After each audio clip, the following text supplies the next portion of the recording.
مسلمان بخوابی هنوز. إن الله يحب الذين يقاتلون في سبيله صفا كأنهم بنيان مرصوص. واقعا چې اسلامي امت ته ډیر زرین فرصت په لاس ورغلی او که په واقعي ډول باندې اسلامي امت د کفر په وړاندې د یو مضبوط دیوال په څیر یو ځای شي، بعید نه ده چې خپل تیر برم او د خلافتونو یاد را تازه کړي. راځئ چې په ویډیو کې تمثیل ننداره کړو.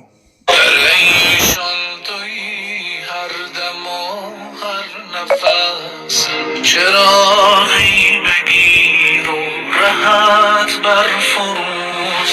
تو بودی چنان کست و لرزان بشر، به جان همچو نوری بسان قمر.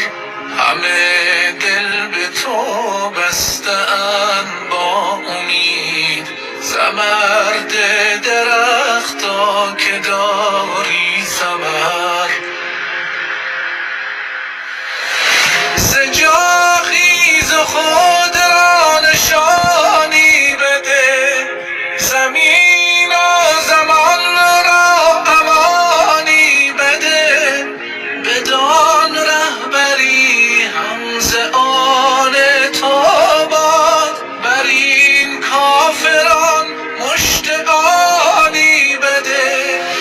خدا همدم و همرهت هر زمان، نگهدار تو از گزند خزان. بده گام خود بی زبیم و هراس، دگر بار درسی بده بر جهان.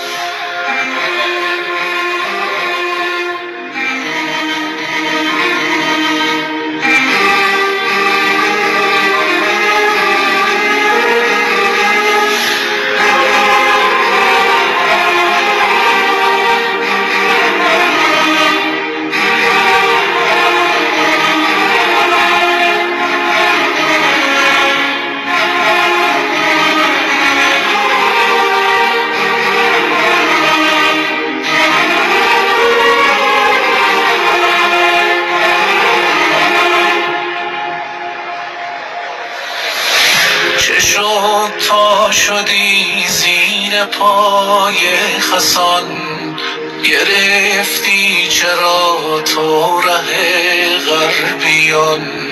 ز بیراه برگرد به راه خدا، بخیز ای برادر ز خواب گران.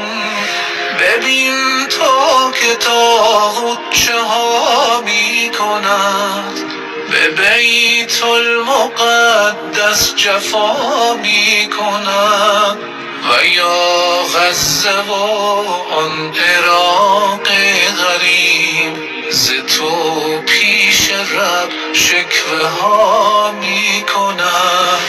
به هر گوشه بینی همه در غمند، میان سر بلند و همه سرخمند.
پیشیان دین جمله سر به کف، دشمنان دین آمدن به صف، جملگی به پیش خط احمدی.